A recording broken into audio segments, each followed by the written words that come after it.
Hey guys and gals, welcome to the channel. And if you've seen this build before, welcome back. But if you didn't, I'll give you a quick recap. My buddy Tyler here brought down his boat with a brand new 20 horsepower Mercury that we stuck on this giant boat for its size. A brand new Alumacraft 175 competitor Shadow series. It did pretty well, considering all things that he's trying to downsize and fish smaller bodies of water with a much bigger boat. Something that people don't generally do, but Tyler is, well, unique. He wants this boat to have a 2-motor setup, where he can run this small outboard for most of the time on smaller lakes that he enjoys fishing that have horsepower restrictions, and then eventually stick on a much bigger motor when he has to hit bigger lakes like this one. Tyler used to fish tournaments consistently, and he was actually really good, but he's in a different part of his life now and just wants to relax and use fishing for what it used to be and what it generally starts out for all of us. A nice hobby that allows us to relax and appreciate life. And what better way to do that than having a boat that in certain cases can do it all. That's why we chose to take this thing on. The boat is very nice. It has dual live wells with flow ride systems that work fantastic. It's got 2 rod lockers, a ton of storage, and it has a double hull design that is extremely stable. And when I mean stable, I mean I've been on bigger boats than this one and have not had this nice stability. It feels like an aircraft carrier on the lake for what it is. It is a fantastic platform if you're going to modify anything. Tyler also put on this pretty sweet Mid Coat Ultrex, the brand new one, with a brand new Mega DI imaging in the bottom. He's still undecided on what kind of electronics he wants to run as far as graphs. Maybe you guys can help us out on some ideas. Please comment below on what you would run on this boat if you had it. So here we are. What are we going to do next? What else can we add to this boat that'll make it awesome? What can we do to prep it for all the goals that we have for it? We gotta back it up, bro. Stay tuned.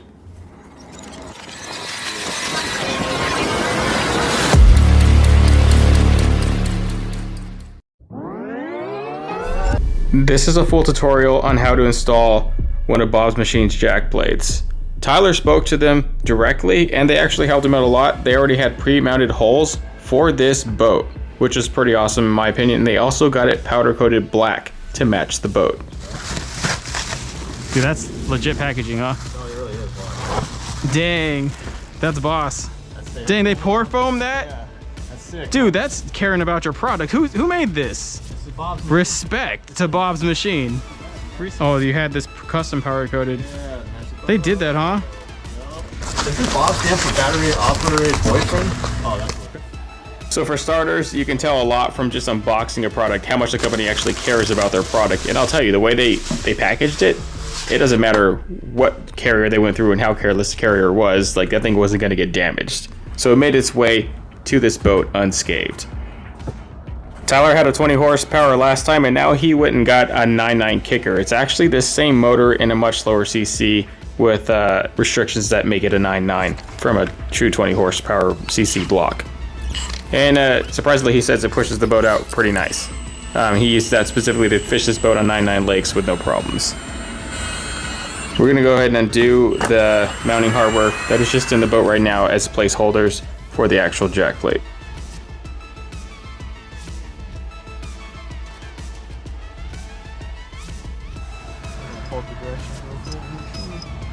That's fine. No, that's fine. That'll work that way. It'll be all right.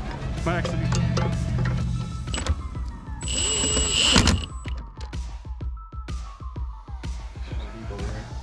I forgot we have to trim your jack plate with those bolts.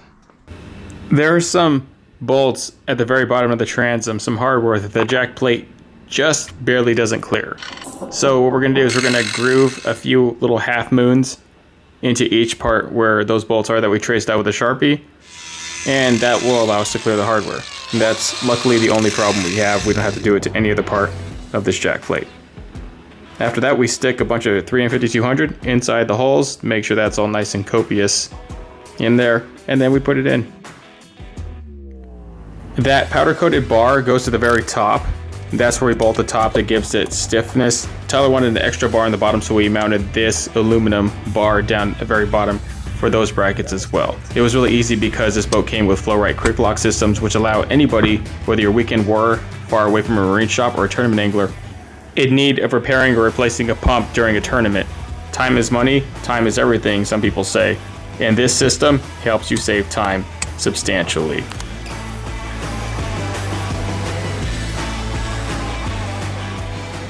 Tyler also had this HDPE board that he had specifically hold. I don't know if it came with a jack plate or not. I don't remember.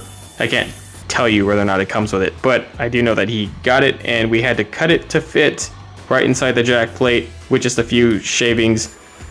But it's pretty nice. It's really seriously robust. It's the same thing that I think Starboard is made out of, but it's never ever going to absorb water, and it should essentially last forever. The stuff is extremely robust and resistant to any sort of rot or wear over time. It's the perfect stuff to mount the actual motor too. It does slightly go over the top, but that's because if we didn't have an elevated top, we would never be able to mount this 9.9 on there.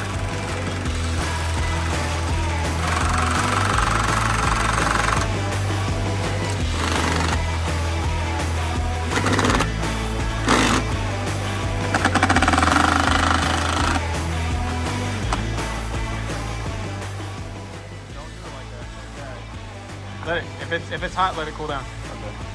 Oh, good. I don't think this plate's coming off. You never know, man.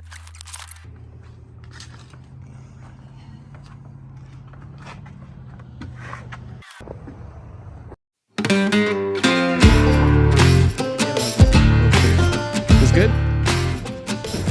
The motor is just honestly barely going to fit this jack plate. Wasn't specifically meant for a clamp-on motor, but with the elevated HDP block, we were able to pull it off, and we were able to mount the bolts, just clearing the top of the jack plate before the actual bar, the lifting bars there. We got pretty lucky.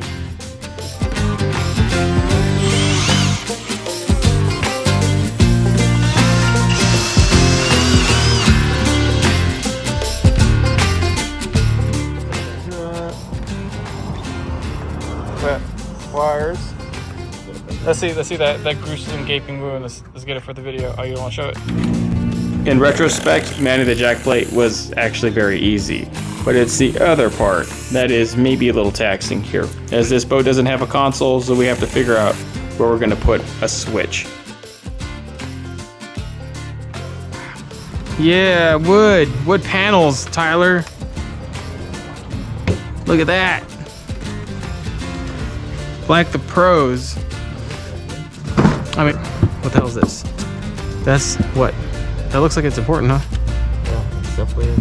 Okay. Oh, we can. So, here, I gotta get where you're at. I think I got it. Huh?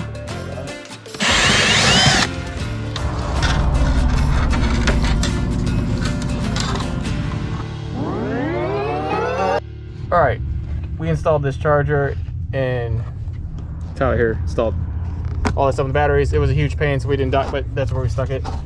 Looming it in here, all the way back. Then we got our wires running through there. That was the cleanest way that we could have gotten to go. So now we're gonna go ahead and try and tie some of this back up, and then it's just a matter of tying the wires and stuff on, and that's it.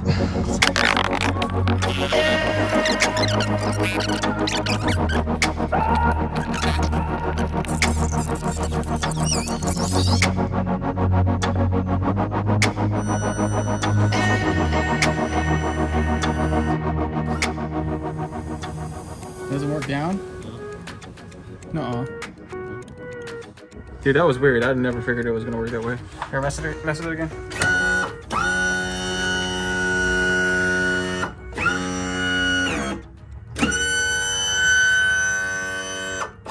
Yeah, power should always be in the middle for sure, because you have green and blue. Got it. Oh, I didn't. Yeah, okay. All right, ladies and gentlemen, that's all I have for today. We want to do other things to include extending the deck, adding some true dry storage, which is not present in the boat currently, and then doing a few other things that are going to be pretty cool. It's going to be a prolonged series. I don't have that boat here all the time, so expect it in the future. I just don't know when. Check out bobsmachine.com, I think. It's right here.